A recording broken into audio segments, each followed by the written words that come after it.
Hello and good evening. I'm Melisa Idris. You're watching The Future is Female. This is the show where we find the extraordinary in every woman.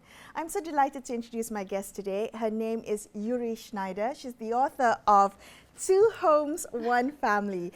It is a book that aims to bring awareness about blended families. It's the story of a little boy called Ian, and Ian splits his time between two homes and has two women in his life that he calls mum. So the author joins you today. Yuri, welcome to the show. Thank you for having me. Very good to have you here. And you know, when this book came across my desk, I thought it was a really wonderful opportunity to bring to light, I think, an area that Malaysian society tends to shy away from or not talk about, particularly to young children, the issue of blended families and co-parenting, and maybe the resources that we need to admit that we need to really live as a blended family or as a co-parent. So let's talk a little bit about this book. I mean, perhaps at the start of the conversation, you can tell me a little bit about yourself and why you chose to, how this book came to be. So I am a stepmom to my little one. He is also Ian. So your little one is Ian, the protagonist of this book. Okay. So I've been actively in his life for the past approximately 4 years. Okay. Yeah. So I met him when he was about 1.5. Yeah. And when he was approaching his 3-year mark, he started to ask questions about his mums. Yeah, so he would put it in a very simple way, like, why is Mimi light brown and why is Mummy peach? So he calls his bio mum Mummy and he calls you Mimi. Yes. So his questions were around, who are you? Why do you look different from me? Okay. Yeah, so exactly like what is portrayed in this book. Yeah. He actually asked his father, why do I cook for him and why am I there? I taught him to read, I taught him potty training, and I've been there since he was a baby. It's all in the pictures. So who am I, right? As in, who are you? Where do you sit in the idea that he has of a nucleus family? Correct, Okay. correct, yes. And his dad then walked him through what does it mean to have a bonus mom? Yeah, and he then took out this big mahjong paper and he started scribbling the exact family tree that you see in the book today. But at 3 years old, their comprehension towards a language itself, the grasp of language, was very, very minimal. So we thought that apart from the discussion, we should create something that he can remember. And he was gravitating a lot towards books at the time, even until today. So we set out on this journey to go out to major bookstores in Malaysia to find storybooks that have something that can explain who I was to him in his life. And to our dismay, we couldn't find anything positive. You have on the bookshelves very generously printed your Cinderellas, your Snow Whites, your Hansel and Gretel, which all advocate for a very negative perception of stepmoms. Well, so when you said there isn't, so children of that age, toddlers, they don't have the vocabulary to express who is this person in a role of a blended family. And I mean, let's be honest, blended families, we're only getting used to the concept, you know, in kind of modern society. So the idea of a stepmother, that word stepmother, has a very negative connotation because of the stories that we hear, the fairy tales. Growing up, I used to watch all those cartoons as well, and I used to, in my own way, dislike that motherly figure that was hurting my favorite protagonist characters. So we can't, that's why my husband told me at that point, like, you can choose to wait for him to grow older and then we talk to him about it again, or you can just write one, because I have experience I deal a lot with content in my professional life, and I decided that I would just do one. And while I was writing the book, I did more research on the topic, and then I found out that Malaysia has a it's actually a surging rate of divorces. So from 2018 to 2019, we were hovering between 56 50 to 56,000. That's a huge number. Yeah. But when the pandemic hit, the number of cases rose to 78,000. Yeah, and all the divorcees were within the age group of 30 to 35 years old. Very young, Yes. so likely to have had Exactly. young families. Correct. So high rate of divorce in Malaysia. Likelihood is the high rate of more blended families as Correct. divorce, as Yeah. people embark on a second marriage, Correct. right? And yet, as you said, there are few resources Correct. to teach children about having Yeah. step parents. What did you learn in the course of writing this book, Yuri? It's one thing to take a story that has a very personal meaning, Ian being the protagonist and your experiences, but in putting together this book, this narrative, what did you learn about educating children about Yes. about blended families? Well, in my perspective, I think it starts with the parents. Yeah, because if you are looking at the age group of 2 to 6 years old, which I'm exposed to, For younger for young children. children, their grasp of the language is not there yet. So they look to their first teachers in their lives, which are their parents, to sit them down and tell them what's going on, right?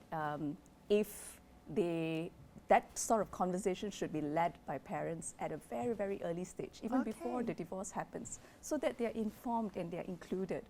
Because children, they didn't choose to be born. They don't get the chance to choose their parents, and then they don't get the chance to decide for their parents to stay or to part. So the least we can do is treat them like beings. Yeah, give them the respect that they deserve. So the conversation definitely has to start with parents. Honest communication. Yeah, honest. Often parents think, I'm going to shield my Yes. child away from knowing about the bad things that are, or the difficult things, particularly in their own marriages or what's happening at home.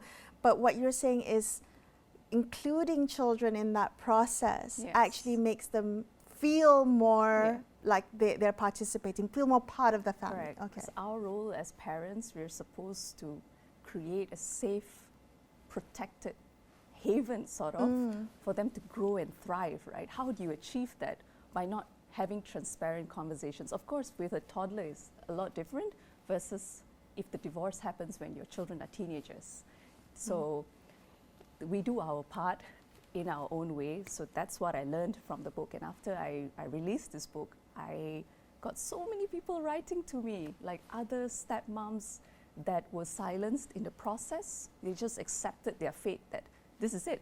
I'm Right. just there as a support, and I have nothing else. Until my child grows to a certain age, then they learn it in school. I think it's covered in primary school Okay. about blended families. Can you tell me a little bit more? What do you mean when you say some of women who become stepmothers or who marry into a family with children? Why do they feel silenced? What do you mean by that? This is based on what people have written to me. Depending on the nature of divorce, if the divorce happens in a more harmonious manner, then the repercussions are more positive in the light. But if it's in a more negative If there's way. kind of high conflict in that Yes, divorce? Yes. And so when a new partner is welcomed, and if that ex-spouse doesn't do a good job in integrating or introducing that new partner into this new family, that partner is left alone, because you don't have books to advocate for step-parenting inclusivity. And then you have the pressures of being a woman as well. Right. You have to look good, you have to achieve this much, you have to have everything together. And Yeah, I think one of the things that that you raised, I think is important, is the feeling of being alone, right? And I think that's why all the Correct. women reached out to you to Yeah. say that, well, actually someone's going through the same thing I'm going through. The feeling of being alone and not knowing that where to reach out to, or if there are resources to help. What do you think are the challenges when it comes to co-parenting, particularly when you are sharing custody with someone else? How do you manage that for the children in particular? Because again, it's really not about the Yes. adults in the equation, Correct. although we often focus on how the adults are feeling, but it's how do we protect the children in a situation where a marriage has disintegrated and there are new partners in the picture, but we want to make sure the children feel included and prioritized. Yes, definitely. I think as from a woman's perspective, right, if you already have an existing perception that has been cultivated by media, Yeah, popular giants, culture, yeah. pop culture about how stepmoms are abusers and they're evil beings, right? You already are starting at a disadvantage point. Yeah, so what you can do is look for people around you, like your family, or you try to look for platforms that have, like, bring people together to talk about issues and then find solutions together. And both sides, you don't have that sort of support as well. So I think that creates a gap between a step parent trying to reach out to their stepchild because they don't have the proper resources to bridge that gap. And other people externally are also not advocating for them to get together. Yeah. Understood. Correct. Understood. All right. Well, we're going to take a quick break here on The Future's Female. We will be right back with more. Stay tuned. Yeah.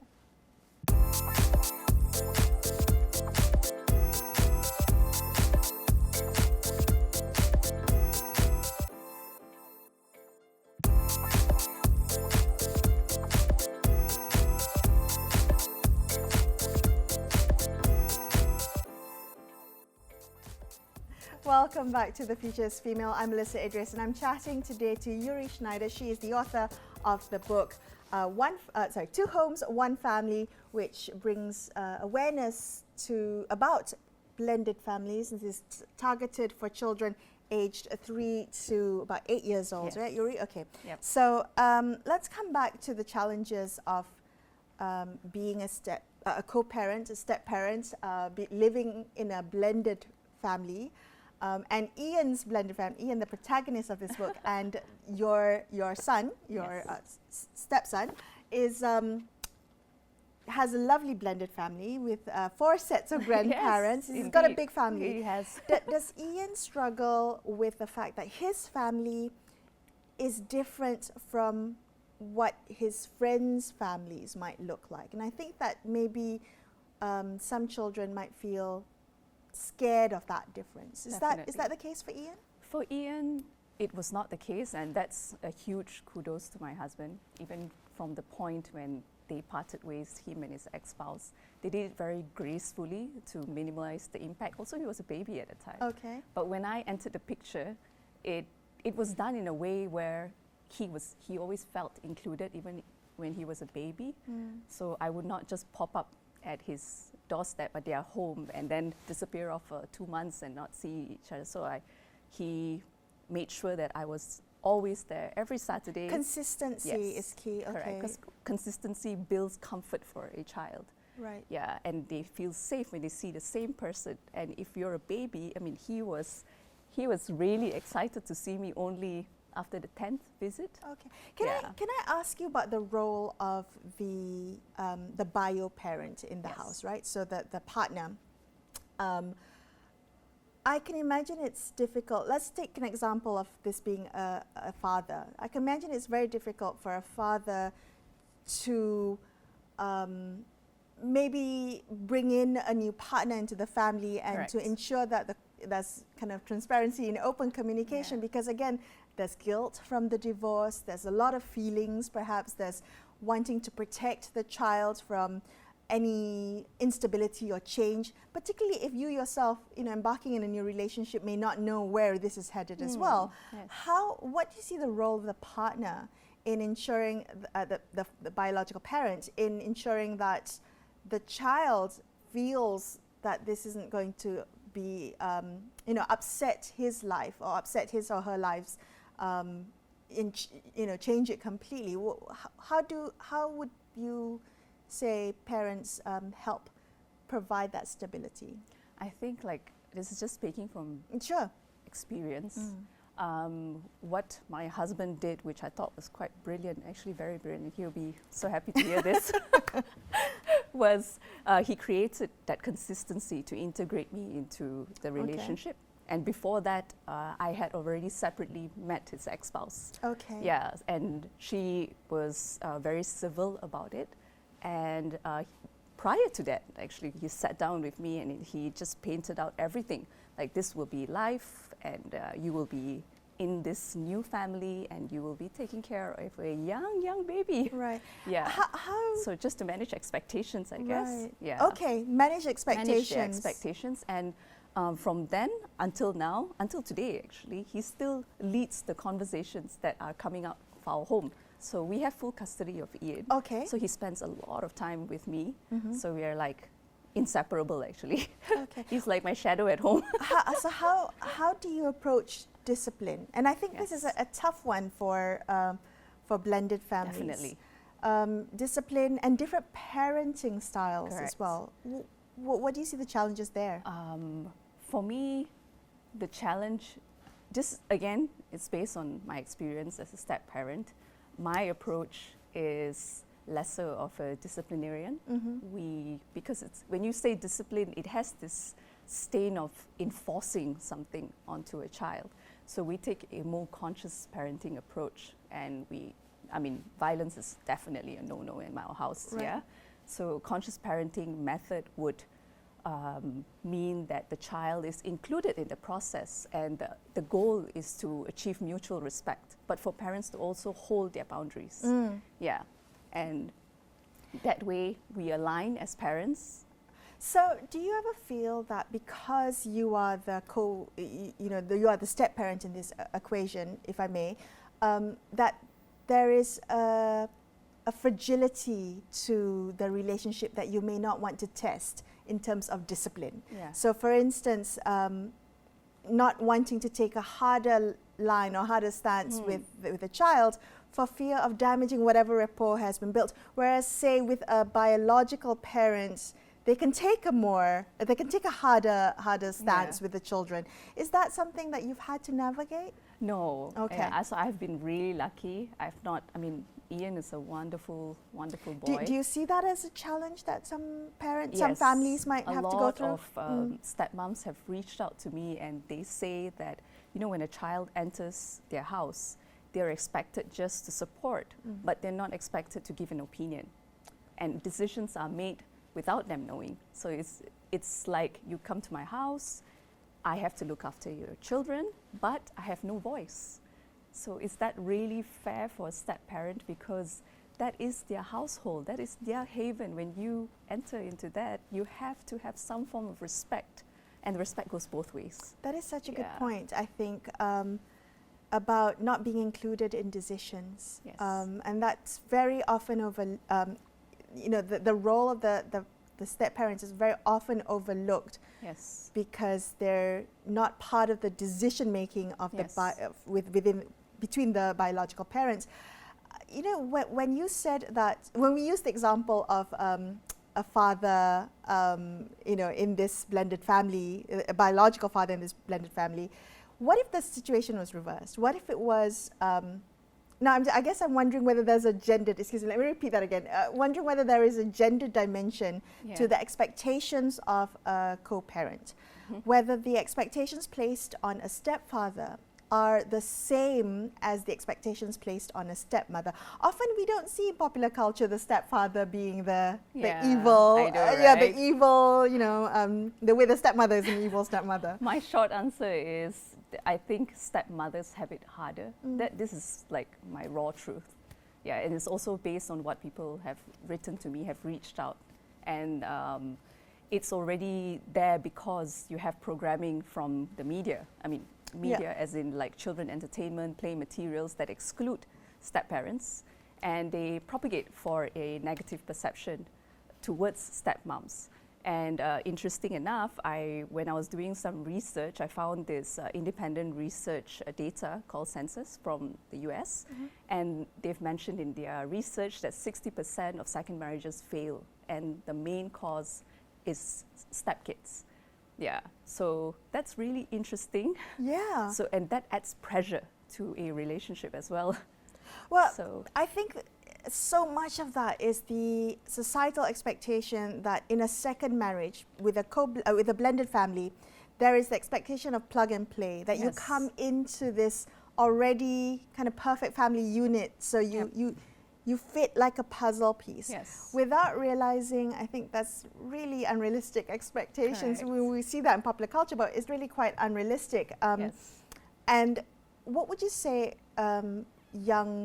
particularly young blended families, what resources might be at their disposal? What should they do to help them along this journey so they don't feel so alone? Yes. All the women who've reached out to you and said your story is so Yes. similar to mine, what would you say to them? I honestly think that there is still a gap between what do you call that, people understanding and awareness building of co-parents and also blended families, which is why media such as yourself. We need to talk about it more, Yeah, definitely. We have to go out there and we have to paint a neutral perception, like debunk those negative perceptions of stepmoms and start building a fair playing field so that every parent can operate harmoniously. Right. And then you unify that kind of message. And from a child's perspective, they feel safe because they know that in either homes, it's okay, I'll be fine because I have one big family. So neutral, I like the word, I like the use of the word, a neutral perspective, because you want to make it seem as though it's just like any other family. Yes. This is ordinary, this is normal Correct. as well. Okay, Yeah. this is and quite also interesting. another perspective from a step-parent's perspective, right? You're going to feel alone because until we arrive there, there is groups of step-parents that will still feel alone in their own way, and it's okay. It's okay to not be perfect, and it's okay to feel bad, feel guilty about not being able to give your child or your stepchild what you thought like your mom gave you, for the example, or for that society thinks that you're supposed to give to your kids. So all you can do is come together in a platform. Like parents to actually just come together. There is no support group for step-parents. Right. Even parents to come together and talk about their issues, raise concerns, come up with solutions together. I feel there has been perhaps a little bit more community now Yes. that there's social media, but for step-parents and co-parents and blended families, there's still a little bit of hesitation to share Correct. your experience, like maybe the shame or the Yes. fear of failure. Can I ask you a personal question, Yuri? This experience of writing the book, experience of being a mother to Ian, how has that changed over the past 4 or 5 years? How have you grown as a parent, and what did you learn from this emotionally that Yeah. you didn't know at the start of your journey as a parent? Yeah, I think like from when I first started seeing my now husband, you have a complete perception. You think that you have it figured out. Like, it's just diaper. And then you get your first pee on the face, right? And then you learn from it. And then you're changing diapers like within 10 seconds because you're worried that you're getting like everything on your face. So that builds character resilience, I believe, for myself. That as a parent, I can offer that to my son as well. When my character is resilient, when I operate from a being that I am peaceful, right? I can share that peace with him as well. I can share the stability with him. But if I fly off the handle, he's going to pick up on it as well, and he's going to fly off the handle as well, right? So that character resilience is something that I'm working on as well. It grows as he grows. And secondly, I can really, really attest to the fact that my communication skills has improved tremendously. I spent 13 years in the PR and communications field, but parenting a child takes it to another level because you have to break down your communication methods to very simple words. And if he doesn't understand, you have to keep changing it, morphing your style of speaking to him until they get the message, right? And that impacts my social life personally and professionally as well. Wow. Yeah, so Wonderful. that's really cool. Yeah, that's Yeah. wonderful to hear. Yeah. Thank you so much for Thank sharing you. your story with us, and to to anyone who feels that your story could be their story as well. I'm sure Yeah. they thank you for sharing as well. Thank you. That was my conversation with Yuri Schneider. She is the author of Two Homes, One Family, a book for children about blended families. And that wraps up this episode of The Future's Female. I'm Melisa Idris. I will be back with you same time next week. Thank you so much for watching, and good night.